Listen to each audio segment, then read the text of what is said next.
জাতীয় নাগরিক party NCP বিশ্বাস করে জুলাই শুধু একটি মাস নয়, বরং এটি আত্মত্যাগ, গণ আকাঙ্ক্ষা, গণতন্ত্র, ন্যায় বিচার এবং নতুন বাংলাদেশ বিনির্মাণের প্রতীক।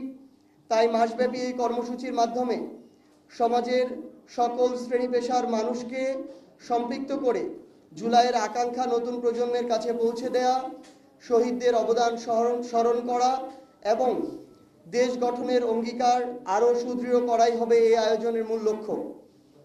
দেশ গড়তে জুলাই জাগরণ কর্মসূচির অংশ হিসেবে জুলাই পদযাত্রা 2026-এ দেশের সর্বস্তরের নাগরিক, তরুণ সমাজ, সাংস্কৃতিক কর্মী, পেশাজীবী, শিক্ষার্থী সহ সকলকে স্বতঃস্ফূর্তভাবে অংশগ্রহণের জন্য আহ্বান জানাচ্ছে জাতীয় নাগরিক পার্টি এনসিপি।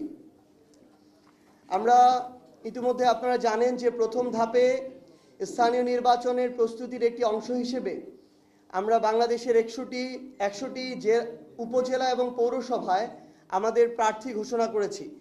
সেই 100টি উপজেলা এবং পৌরসভাতেই আমরা আমাদের এই জুলাই পদযাত্রা করছি, যা 64 জেলাকেই টাচ করবে।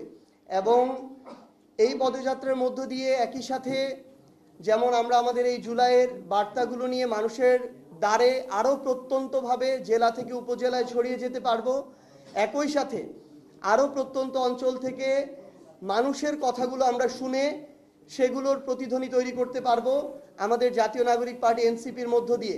পাশাপাশি যেহেতু এনসিপি মাত্র অল্প কিছুদিন আগে আত্মপ্রকাশ হয় একটি রাজনৈতিক দল, এখনো 2 বছর পূরণ হয়নি, সেই জায়গা থেকে এর মধ্য দিয়ে আমরা ওই স্থানীয় পর্যায়ে যারা আমাদের প্রার্থী রয়েছেন তাদেরকে স্থানীয়ভাবে পরিচিত করে তোলা, সাংগঠনিক সক্ষমতা সেটি যাচাই করা এবং এই উপলক্ষে প্রোগ্রাম আয়োজনের মধ্য দিয়ে ওই উপজেলায় এনসিপির নতুন করে একটি অবস্থান তৈরি করা, এটিও আমাদের এই কর্মসূচিতে আমরা উপজাত হিসাবে পাবো বলে আমরা আশা করছি।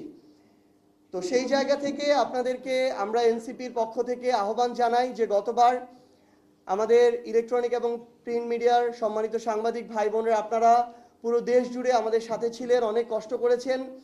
আমরা আমাদের এই মূল প্রতিপাদ্য যেটি রয়েছে এটির পাশাপাশি আরও অন্যান্য বিষয় যেমন নিত্য প্রয়োজনীয় দ্রব্যমূল্যের ঊর্ধ্বগতি, গ্রামাঞ্চলে মানুষ প্রচণ্ড বিদ্যুৎ সংকটে ভুগছে, আমরা মাঠ পর্যায়ে যখন দেখি সার থেকে শুরু করে কৃষকের প্রয়োজনীয় যে জিনিসপত্রগুলো, কীটনাশক প্রত্যেকটির দাম সিন্ডিকেটের কারণে অনেক হারে বৃদ্ধি পাচ্ছে।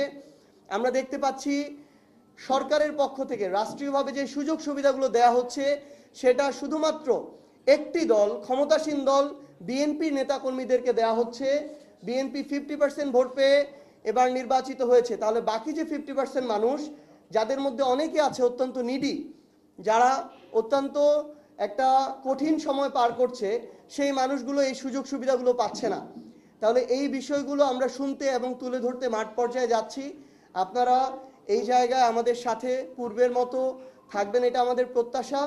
এবং এই কর্মসূচির অংশ হিসেবে আমরা 16 তারিখে যখন আমরা রংপুরে থাকব, উত্তরাঞ্চলের আমাদের যে টিম সেটি পদযাত্রায় রংপুরে থাকবে 16 তারিখে সকালে 10টায়। আমরা যেদিন আমাদের জুলাই শহীদ দিবস, যেদিন আমাদের ভাই আবু সাইদকে হত্যা করা হয়, সেদিন আমরা আবু সাইদের কবর জিয়ারতের জন্য যাব এবং দোয়া মোনাজাতে সেখানে কর্মসূচিতে অংশগ্রহণ করব।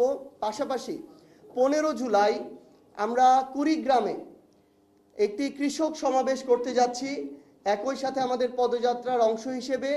এবং সেই ঐতিহাসিক কৃষক সমাবেশের মধ্য দিয়ে জাতীয় নাগরিক পার্টি এনসিপির আরেকটি উইং, আরেকটি অঙ্গ এবং সহযোগী সংগঠন জাতীয় কৃষক শক্তির সেদিন আত্মপ্রকাশ ঘটবে।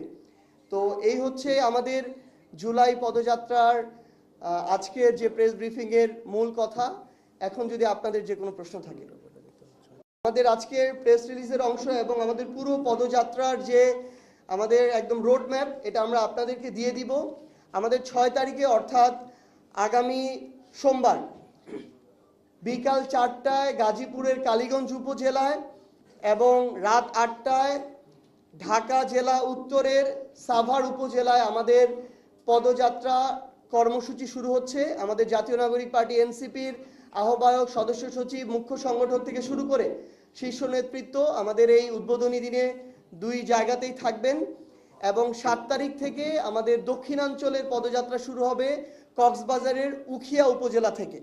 অর্থাৎ দক্ষিণাঞ্চলটা শুরু হবে কক্সবাজারের উখিয়া থেকে, একদম সর্বশেষ দক্ষিণ প্রান্ত থেকে, এবং উত্তরাঞ্চলেরটা আমরা শুরু করছি ঢাকার সংলগ্ন যে আমাদের পয়েন্ট গাজীপুরের কালীগঞ্জ এবং আমাদের সাভার উপজেলা থেকে। এটা আমরা আগে থেকে জানিয়ে রাখলাম।